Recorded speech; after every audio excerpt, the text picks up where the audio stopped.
John Newton ஒருவர் இங்கிலாண்டில் இருந்தார். அவர் இந்த கப்பற்காரர்களோடையே கூட வளர்ந்தார். முரட்டுத்தனமான ஆள்.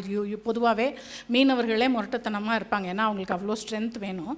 இவர் இன்னும் அதையும் தாண்டி கப்பல், அந்த கடற்கரை அட்லாண்டிக் ஓஷனில் ஸ்லேவ் ட்ரேட் பண்ணவர், அதாவது அடிமை வர்த்தகத்தில் முழுமையாக ஈடுபட்டவர். ஆஃப்ரிக்கன் ஸ்லேவ்ஸை அவர் பிடிச்சிட்டு அந்த வியாபாரத்தில் அவர் முழுமையமாய் தன்னை ஈடுபடுத்தி கொண்டவர். அவர் தன்னைத்தானே சொல்லும் பொழுதே என்ன மாதிரி ஒரு போக்கிரி இந்த உலகத்திலே இருக்க முடியாதுன்னு சொல்வார். அவ்வளோ பெருமை உள்ளவர், அவ்வளோ ஒரு பலசாலி. கெட்ட வார்த்தை, தூஷண வார்த்தைகள் அவ்வளோ வாயிலேருந்து வரும். அது இல்லாமல் பயங்கரமாய் அந்த அடிமைகளை கொடுமைப்படுத்துகிற ஒருவராய் அவர் இருந்தார். ஸோ அப்படி இருக்கும் பொழுது 1748 ஒரு தடவை பிரேசிலுக்கு போயிட்டு அங்கே இதே மாதிரி கப்பல் ஃபுல்லாக ஆஃப்ரிக்கன் ஸ்லேவ்ஸை ஏற்றி கொண்டு அவர் இங்கிலாந்துக்கு திரும்பி கொண்டு இருக்கிறார். திரும்பும் பொழுது பயங்கரமான புயல் காற்று, கடலில் பயங்கரமான கொந்தளிப்பு. கண்டிப்பாக கப்பல் மூழ்கி போகிற அளவுக்கு அங்கே கொந்தளிப்பு ஏற்படுது. அந்த நேரத்தில் அவர் என்ன பண்ணுறாருன்னா அங்கே தேவனை நோக்கி கூப்பிடுறார். ஏன்னா அவருக்கு ஆண்டவரை தெரியும். சின்ன வயசில், ஆண்டவரே என்னை காப்பாற்றுங்க ஆண்டவரே, இந்த தடவை நான் பிழைச்சிட்டேன்னா நான் என்னுடைய வாழ்க்கையை நான் உங்களுக்கு தரேன், நான் உங்களை நான் சேவிக்கிறேன் அப்படின்னு சொல்லி அவர் அந்த இடத்துல அவர் ஆண்டவரை நோக்கி மன்றாடினார். அப்படியே படிப்படியாக அந்த புயல் காற்று குறைந்து 2-3 வாரங்களிலே அவங்க கரை ஒதுங்க ஆண்டவர் அங்கே உதவி செய்தார். அதற்கு பிறகு முழுவதுமாய் தன்னை ஆண்டவருக்காக அவர் அர்ப்பணித்தார். போய் பைபிள் காலேஜில் சேர்ந்தார். இங்கிலாந்து, சர்ச் ஆஃப் இங்கிலாண்டில் அவர் ஒரு ஊழியக்காரராய் மாறினது மாத்திரமல்ல, எந்த துன்மார்க்கமான வேலையை செய்து கொண்டிருந்தாரோ அந்த வேலைக்கு அகெயின்ஸ்டாக, நம்ம போன என்னுடைய மெசேஜில் நான் சொன்னேன், வில்லியம் வில்பர்ஃபோர்ஸ் இங்கிலாந்துடைய ஒரு எம்பி எப்படி ஸ்லேவ் ட்ரேடை ஒழித்தார். அந்த எம்பிக்கு ஆலோசகராய் இந்த பாஸ்டர் இருந்து இவரும் அவருமாக சேர்ந்து எந்த அடிமை வர்த்தகத்தை அவங்க பெருசாக ஒரு லாப நோக்கத்தோடு செஞ்சுட்டு இருந்தாங்களோ அதுக்கு அகெயின்ஸ்டாக அவங்க வேலை செய்து அதை முழுவதுமாய் ஒழித்து விட ஒரு அங்கே சட்டம் இயற்ற ஆண்டவர் அவருக்கு உதவி செய்தார். அது மாத்திரம் இல்லை, நிறைய பேருக்கு மிகவும் ரொம்ப பரிச்சயமான ஃபேமஸான ரொம்ப அர்த்தமுள்ள ஒரு பாடல் அமேசிங் கிரேஸ், அது போன்ற இன்னும் பல பாடல்களை அவர் இயற்றின ஒரு நல்ல ஒரு பாஸ்டராக இன்றைக்கு வரைக்கும் அவர் இயற்றினதான பாடல்கள் எப்படி பழைய பாமால கீர்த்தனெல்லாம் நிறைய அர்த்தம் உள்ளதாக இன்றைக்கும் விரும்பி பாடப்படுகிறதோ அதுபோல் இங்கிலீஷில் அவர் நிறைய ஹிம்ஸ் எழுதி அது இன்றைக்கும் பாடப்படுகிறதா இருக்கிறது என்று சொல்லி நம்ம பார்க்குறோம். ஸோ அவருடைய வாழ்க்கையில் நம்ம படிக்கிறது என்ன, செஞ்ச துன்மார்க்கத்தை விட்டார், ஆண்டவர் தொட்டார், தொட்ட உடனே ஆண்டவர்கிட்ட ஜெபம் பண்ணார், ஆண்டவர் தொட்ட உடனே இவரோட பேச்சு என்னவாக இருந்துச்சு, நான் விட்டுறேன் சுவாமி. ஸோ அது எல்லாத்தையும் விட்டார். விட்டது மாத்திரம் இல்லை, அதுக்கு விரோதமாக என்ன செய்தார், போராடி அதை ஜெயித்தார் என்று சொல்லி பார்க்கிறோம். இந்த வார்த்தை கட்டாயமாய் தேவன் எனக்கு கொடுத்த வார்த்தை. இது ஏற்கனவே ஒரு முறை நம்ம இந்த சபையில் தியானித்திருக்கிறோம். சகரியா 2ஆம் அதிகாரம் 7-8 வசனம், பாபிலோன் குமாரத்தின் இடத்தில் குடியிருக்கிற சீயோனே உன்னை விடுவித்துக்கொள், பிற்பாடு மகிமை உண்டாகும் என்று சேனைகளின் கர்த்தர் சொல்லுகிறார். உங்களை கொள்ளையிட்ட ஜாதிகளிடத்திற்கு என்னை அனுப்பினார், உங்களை தொடுகிறான், அவருடைய கண்மணியை தொடுகிறான் என்று சொல்லி பார்க்கிறோம். அங்கே ஆண்டவர் சொல்கிறாரு, நீ சீயோன் குமாரத்தி, இப்போ எக்ஸாம்பிளுக்கு நீ ஒரு இங்கிலாந்துக்காரி, நீ உனக்கு இந்தியாவில் என்ன வேலை, அந்த மாதிரி அந்த அர்த்தத்தில். அப்போது நீ சியோன் குமாரத்தி, பாபிலோன் குமாரத்தி இடத்துல போய் நீ எதுக்கு குடியிருக்கிற, நீ என்ன செய்ய, உன்னை விடுவித்துக்கொள், பிற்பாடு மகிமை உண்டாகும் என்று சொல்லி அவர் சொல்கிறாரு. நான் உன்னை கொள்ளையிட்டவங்களை நான் பார்த்துக்கிறேன் அப்படின்னு சொல்லி அங்கே ஆண்டவர் சொல்கிறார். உன்னை தொடுகிறவன் அவருடைய கண்ணன் மணியை தொடுகிறான் என்று சொல்லி அங்கே பார்க்கிறோம். ஸோ இந்த இடத்துல பாபிலோன் குமாரத்தி என்றால் என்ன அர்த்தம் அப்படின்னு பார்த்தோன்னா, வெளிப்படுத்தல் 17:5 பாபிலோன் என்றால் பூமியின் அருவருப்புகளுக்கு எல்லாம் தாய்.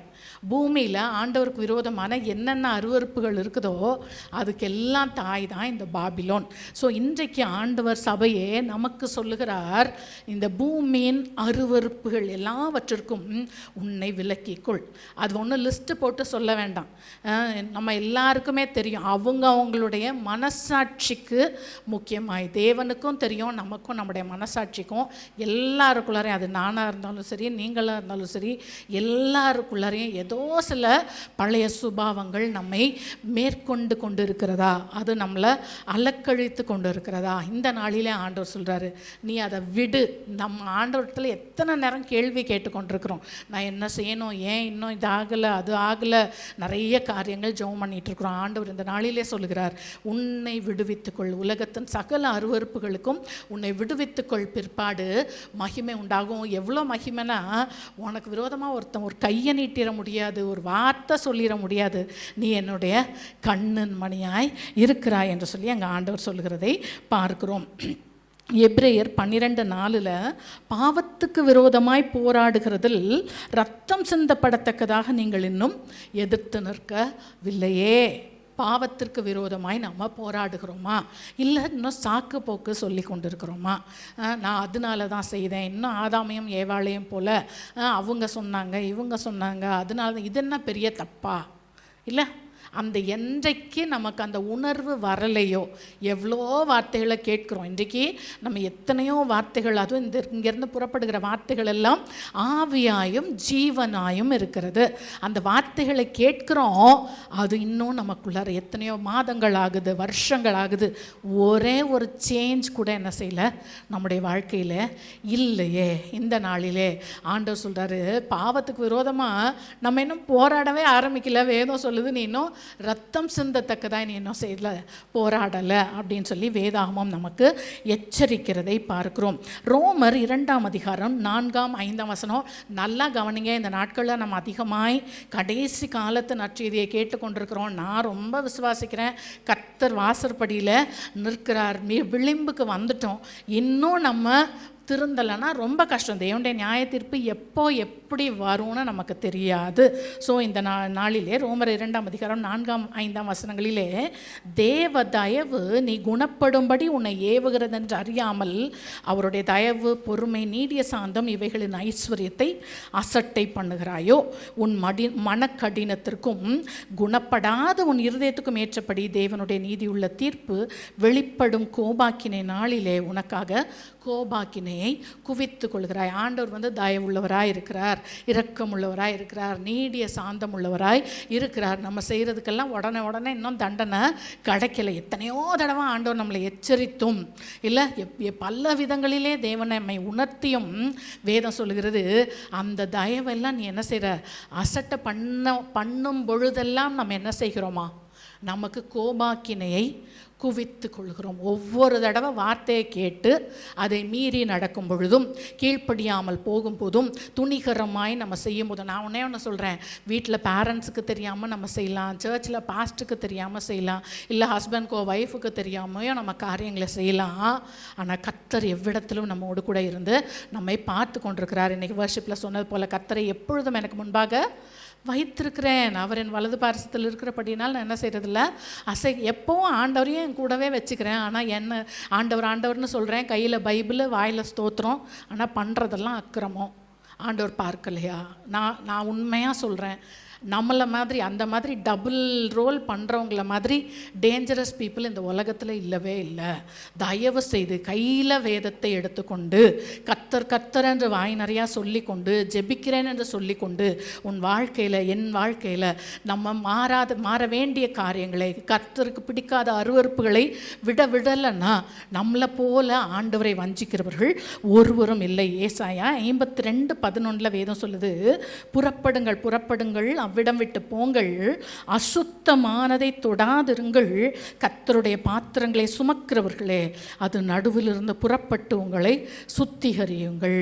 ஆண்டவர் சொல்கிறாரு, கர்த்தருடைய பாத்திரத்தை சுமக்கிறியே, நீ கர்த்தர்னு அவருடைய நாமத்தை சொல்கிறியே, கிறிஸ்தவர்னு சொன்னாலே அந்த கிறிஸ்து அவர், அந்த நாமத்தை நீ தரித்து கொண்டு இருக்கிறாயே, அதையும் வைத்து கொண்டு அசுத்தமானதையும் தொடாத, புறப்படு, வேகமாக அதை விட்டு என்ன செய்ய போயிடு, அது வெளியே அதை விட்டு வெளியே நீங்கள் என்ன செய்யுங்க, வேகமாய் போயிடுங்க, அசுத்தமானதை தொட்டு கூட பாத்திராதீங்க. ஆண்டவர் இந்த நாளிலே நம்மை எச்சரிக்கிறார். அருமையான தேவனுடைய ஜனமே, எத்தனை பேர் தயவாய் இந்த நாளிலே, உண்மையாக சொல்கிறேன், இந்த நாளில் நான்லாம் உண்மையாக சொல்கிறேன், பல காரியங்களையும் பார்க்கும் போதும் கேள்விப்படும் பொழுதும், இந்த சபை குட்டியோண்டு சபை, இதுக்குள்ளே நடக்கிற விஷயம் உண்மையாக சொல்கிறேன், சகிக்க முடியாத பல காரியங்கள் இருந்து கொண்டே தான் இருக்கிறது.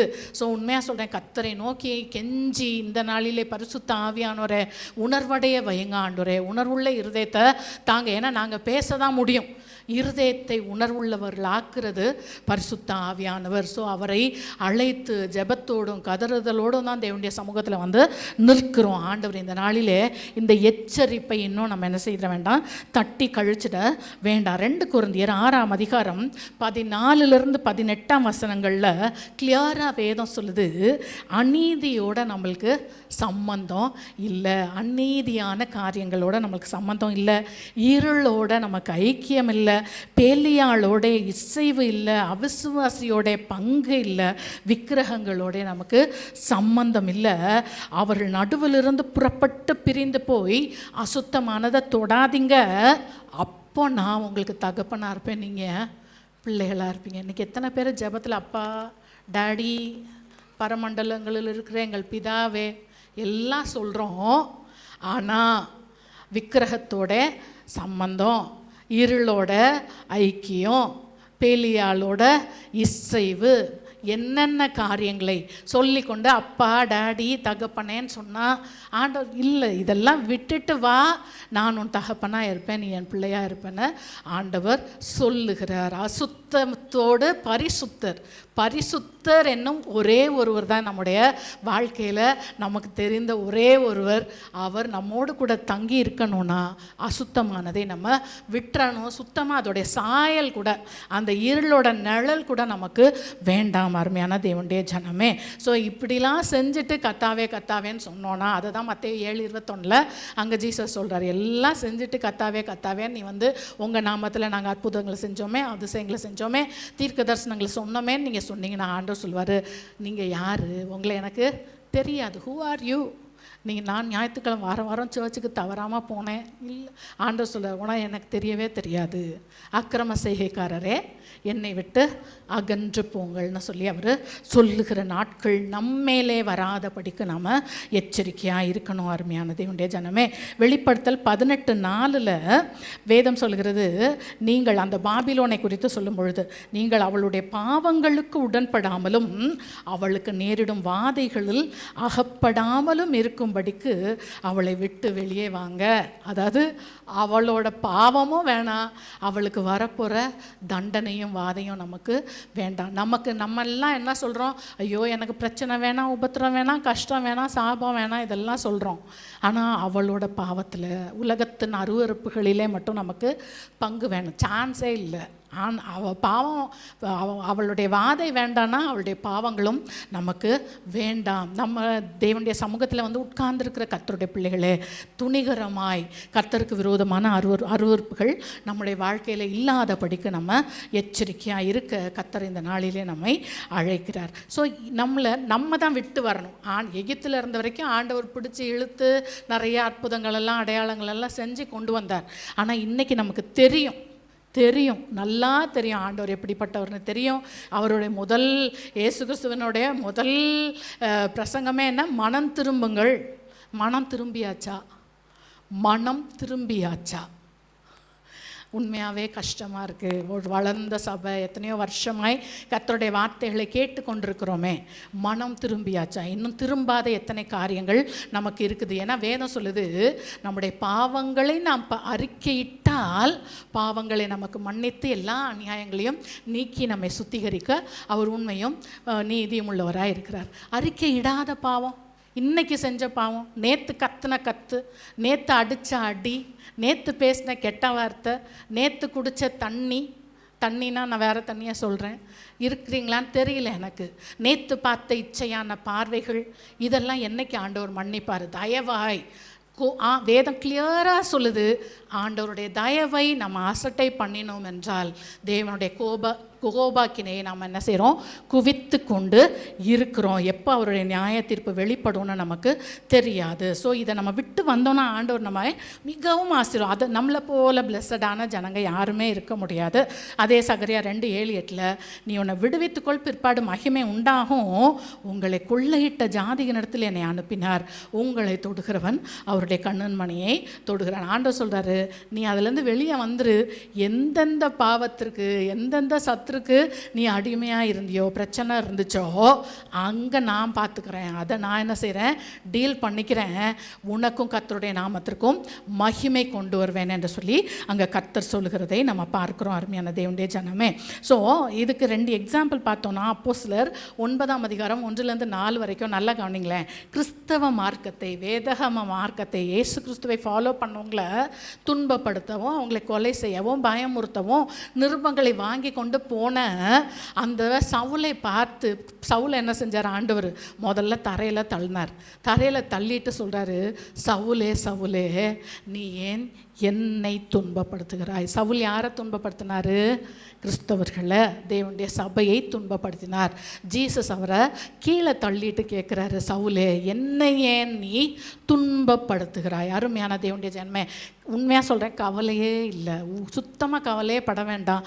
நம்ம கர்த்தருக்கு பிரியமாய் சகல அருவருப்புகளையும் அகற்றி விட்டு அவருக்கென்று சுத்தமான ஜனங்களாய் நம்ம வாழும் பொழுது நமக்கு விரோதமான விரல் நீட்டுதல் அவருக்கு விரோதமானதாக இருக்கும். அவருடைய கண்ணன் மணியாய் நாம் இருக்கிறோம் என்பதில் எந்த டவுட்டும் இல்லை. ஆண்டவர் அவங்கக்கிட்ட டீல் பண்ணிக்குவார். இதில் எவ்வளோ அழகாக ஆண்டவர் எந்த கூட்டத்தாரை அவர் கஷ்டப்படுத்தினாரோ அதே கூட்டத்தாருக்கு ஊழியக்காரனாய், வேலைக்காரனாய் கர்த்தர் என்ன செய்தார், அந்த சவுலை மாற்றினதை நம்ம பார்க்குறோம். அருமையான தேவனுடைய ஜனமே. ஸோ இதெல்லாம் தான் ஆண்டவர் சொல்ல, அதை என்கிட்ட விட்டு நான் என்ன செய்கிறேன், பார்த்துக்கிறேன் அப்படின்னு சொல்லி அவர் சொல்லுகிறதை பார்க்குறோம். சில நேரங்களில் அவங்களுக்கு நியாய தீர்ப்பையும் தேவன் கொண்டு வராத. சகரியா 2:9 இதோ நான் என் கையை அவர்களுக்கு விரோதமாய் அசைப்பேன், அதனால் அவர்கள் தங்கள் அடிமைகளுக்கு கொள்ளை ஆவார்கள், அப்பொழுது சேனைகளின் கர்த்தரை என்னை அனுப்பினார் என்று அறிவீர்கள். யாருக்கு கொள்ளையாவாங்களாம்? நம்மளை அடிமைப்படுத்தினவங்க, அவங்களுடைய அடிமைகளுக்கு. யாருக்கு தெரியும்? நமக்கே இல்லை. வெளிப்படுத்தல் 3:9 பிலதெல்பியா சர்ச்சுக்கு ஜீசஸ் சொல்கிறாரு, இதோ யூதரல்லாதிருந்தும் தங்களை யூதர் என்று பொய் சொல்கிறவர்களாகிய சாத்தானுடைய கூட்டத்தாரில் சிலரை உனக்கு கொடுப்பேன், இதோ அவர்கள் உன் பாதங்களுக்கு முன்பாக வந்து பணிந்து நான் உன்மேல் அன்பாக இருக்கிறதை அறிந்து கொள்வாங்க. அதாவது உன்கிட்ட பொய் சொல்லி உன்னை ஏமாற்றி உன்னை வஞ்சித்து கொண்டிருந்த சாத்தானன் கூட்டத்தார் சிலரை நான் என்ன செய்வேன், உனக்கு கொடுப்பேன். அவங்க என்ன செய்வாங்க, உன் பாதங்களுக்கு முன்பாக வந்து உன்னை பணிந்து கொள்வாங்க. அந்த கணத்தை நான் உனக்கு தருவேன். இன்றைக்கும் வர்ஷிப் டைம்லேயும் நம்ம அந்த வார்த்தையை கேட்டோம்.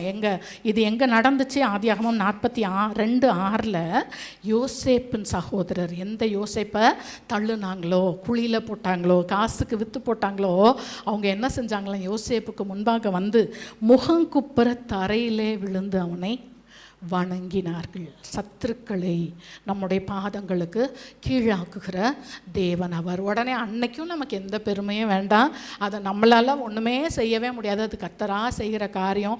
சத்துருக்கள், அதனால தான் ஆண்டவர் சொல்கிறார், ஆசீர்வதிங்க, நன்மை செய்யுங்க, ஜெபிங்க அப்படின்னு தான் ஆண்டவர் சொல்லுகிறார். ஸோ இந்த காரியத்தை ஆண்டவர் அவருடைய நியாய தீர்ப்பு எப்படி இருக்கும்? நம்ம உடனே நியாய தீர்ப்புன்னொடனே அழிச்சிருவாருன்னு நினைக்கிறோம். இல்லை, ஆண்டவர் நம்மிடத்திலே கொண்டு வந்து நிறுத்துகிற தேவனாயிருக்கிறார். எஸ்தர் 6:8-11 மொர்தகாய் தனங்க வணங்கலன்றது தான் ஆமானுடைய பிரச்சனையே.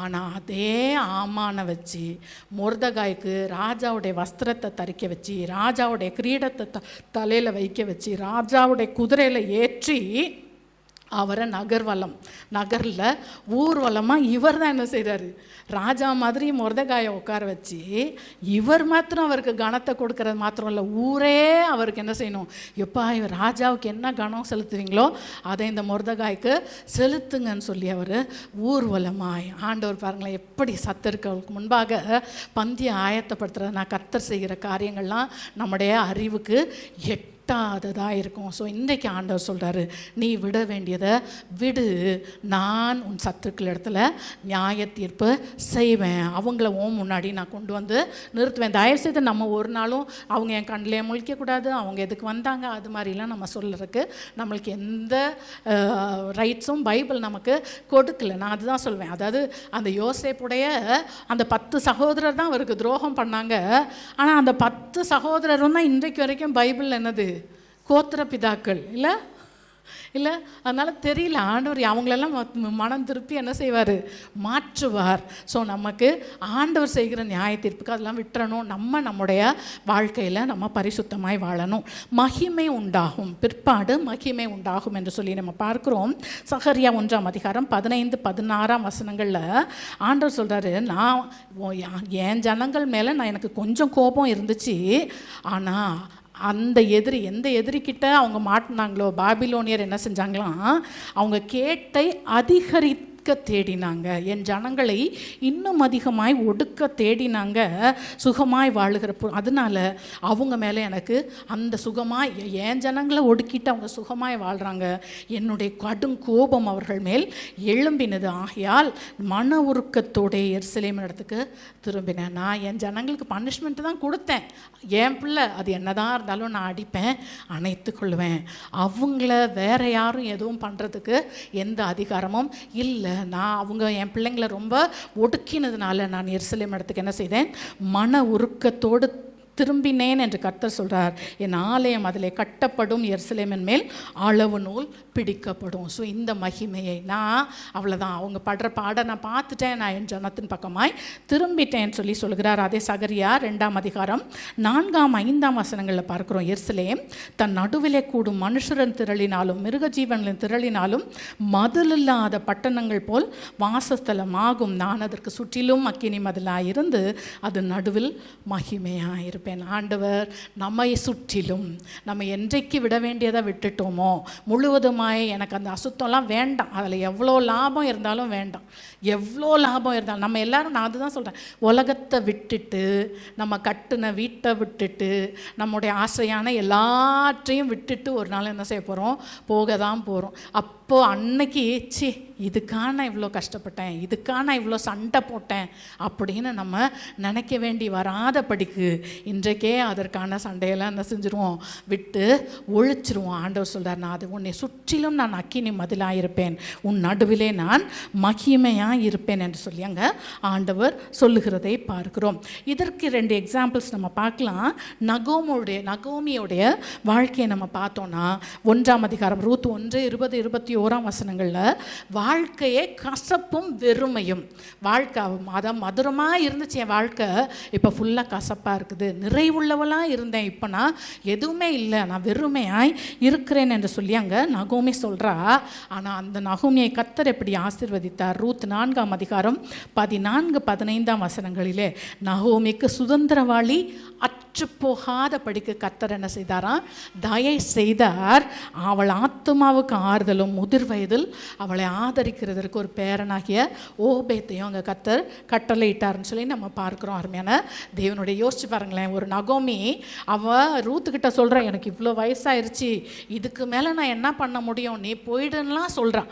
ஆனால் அப்படிப்பட்ட நகோமிக்கு எல்லாம் போச்சு. யோசிச்சு பாருங்கள், அந்த நகோமிக்கு ஹஸ்பண்டும் இல்லை, இப்போ பிள்ளைங்களும் இல்லை, கிட்டத்தட்ட அவள் அண்ணாத ஒருவருமே இல்லை. ஆனால் அவளுக்கு ஆண்டவர் இந்த நாளிலே அவளுக்கு ஆண்டவர் சுதந்திரவாளியை எந்த வயசானவங்களுக்கு சுதந்திரவாளியை கொடுக்க முடியும்?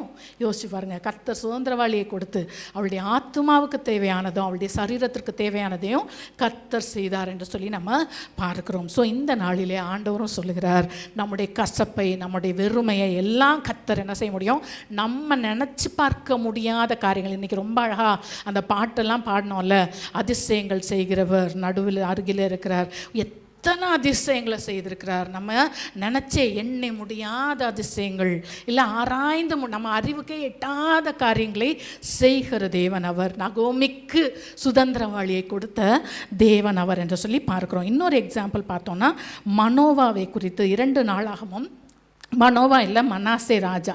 2 நாளாகவும் 33ஆம் அதிகாரத்தில் அந்த மனாசே எசேக்கியா ராஜாவுடைய மகன். அவர் டோட்டலாக கர்த்தருக்கு விரோதமான காரியங்களை செய்கிறாரு. பாகால்களுக்கு பலிபீடம் செலுத்துறாரு, வான சேனைகளை அங்கே சேவிக்கிறாரு. நல்ல நாள்லாம் பார்க்குறீங்களா? தயவுசெய்து வேண்டாம். நாள் கிழமை பார்க்குறாரு, அஞ்சனம் பார்க்குறாரு, குறி பார்க்குறாரு, இதெல்லாம் செய்கிறாரு. ஆண்டவர் என்ன செஞ்சார்னா ஆண்டவர் எச்சரித்து பார்த்தார், இவர் கேட்கல. ஆண்டவர் அசீரியா ராஜாவை அனுப்பி 2 சங்கிலியை கட்டி இவர் என்ன செஞ்சிட்டாங்க, அங்கே கொண்டு போயிட்டாங்க. அங்கே போன பிறகு தான் அவருக்கு உணர்வு வருது. இன்றைக்கி நிறைய பேர் அடிப்பட்ட பிறகும் உணர்வு இல்லாதவர்களாய் தயவுசெய்து இருக்காது. ஏன்னா ஒரு தடவை திருப்பி அவங்க உணர்வு வந்துச்சு, இவர் ஆண்டவரை நோக்கி திருப்பி கெஞ்சினார். வேதம் சொல்லுது, அவருடைய கெஞ்சுதலுக்கு ஆண்டவர் என்ன செய்தாராம், இறங்கினார். 12-13 வசனங்களில் நம்ம பார்த்தோன்னா அது இருக்குது.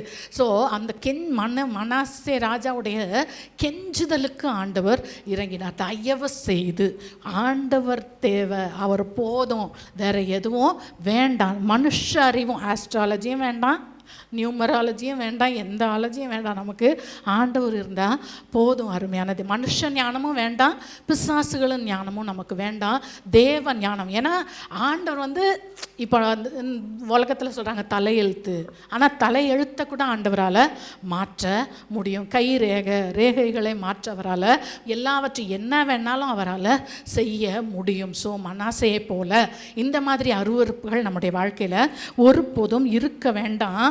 ஆண்டவர் அவனுடைய ஜெபத்தை கேட்டார், திரும்பவும் எருசலேமுக்கு கொண்டு வந்தார். அப்போ கொண்டு வந்த பிறகு வேதம் சொல்கிறது, எருசலேமின் அலங்கத்தை கட்டினார், பலிபீடங்கள் எல்லாம் திருப்பி தேவனுக்காக செப்பனிட்டு அங்கே பலிகள் செலுத்தப்பட்டது. ஸோ அங்கே ஒரு ரீபில்டிங் நடக்குது. ஸோ ஒரு தடவை செய்த தவறு அது, ஆனால் ஆண்டவர் எச்சரித்து பார்த்தார், கேட்கல. ஆனால் தவறு செய்தார், உணர்த்தினார். இந்த நேரத்தில் அவர் மிகவும் தாழ்த்தி தேவனிடத்தில் திரும்பினதுனால கர்த்தர் என்ன செய்தாராம், அங்கே ஒரு பெரிய அற்புதத்தை அவருடைய வாழ்க்கையில் செய்தார் என்று சொல்லி பார்க்குறோம். ஸோ முதல்ல நம்ம பார்த்தோம், விட வேண்டிய காரியங்களை நம்ம விட்டுறணும்னு பார்த்தோம். அடுத்து கர்த்தர் செய்கிற காரியங்கள் நமக்கு செய்வார். ஆண்டவர் சொல்கிறாரு, நீ விட்டுரு, உன்னைய தொட்டுட்டாங்களா, உன்னைய பேசிட்டாங்களா, நான் பார்த்துக்கிறேன். ஆண்டவர் சொல்கிறாரு, அவங்கள நான் உன்னுடைய பாதத்துக்கிட்ட நான் நிற்க வைப்பேன். எந்தெந்த கஷ்டம் உனக்கு வந்ததோ அதே கஷ்டத்தை நான் என்ன செய்வேன், உனக்கு ஆசீர்வாதமாய் ஆக்கி தருவேன் அப்படின்னு சொல்லி ஆண்டவர் சொல்லுகிறதே நம்ம பார்த்தோம். அடுத்து என்ன செய்வார், மகிமை உண்டாகும். எல்லாம் பாழானதையெல்லாம் என்ன செய்வார், திரும்ப ஆண்டவர் எடுத்து கட்ட ஆண்டவர் உதவி செய்வார். தயவு செய்து எல்லாரும் எழுந்து நிற்போமா, எல்லாரும் எழுந்து நிற்போம். ஆண்டவரே, நான் இந்த நாளிலே மனஸ்தாபப்படுகிறேன். இந்த மாதத்துடைய வாக்கு தத்துவம் ரூத் 3:11, இப்பொழுது மகளே நீ பயப்படாதே, உனக்கு வேண்டியபடியெல்லாம் செய்வேன், நீ குணசாலி என்பதை என் ஜனமாக்கிய ஊரார் எல்லாரும் ஒரு போவாசு ஒரு ரூத்துக்கு நன்மை செய்யணும்னா எதனால செய்தாராம், அவ குணசாலியா, அவ அசிங்கமானவளா மோசமானவளா இருந்தா போவாஸ் அந்த வார்த்தையை சொல்லுவார், உனக்கு என்ன வேணுமோ நான் செய்கிறேன்னு. ஒரு மனுஷன், நான் தான் கேட்குறேன், உங்கள் வீட்டார் ஒரு ஹஸ்பண்ட் உங்கள் ஒய்ஃப் மோசமானவங்களா இருந்தால் வா உனக்கு என்ன வேணும் நான் செய்கிறேன்னு செய்வோமா? நம்முடைய பிள்ளைகளுக்கு நம்ம செய்வோமா? இல்லை.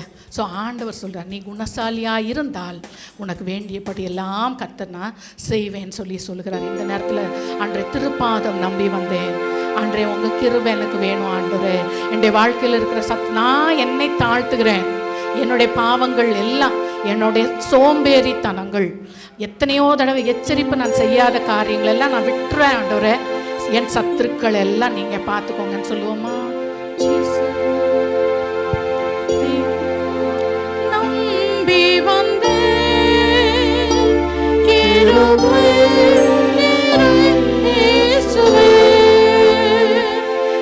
நமதன்பை கண்டடைந்தே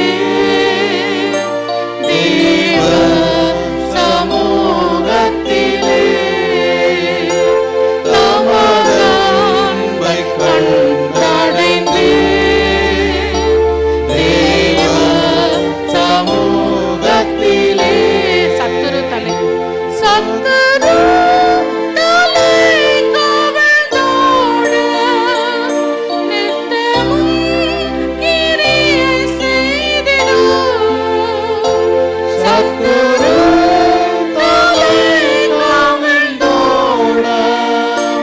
நித்தமும்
ஹல்லேலூயா. எல்லாம் தயவு செய்து வாயை திறந்து மன்னிங்க ஆண்டவரே.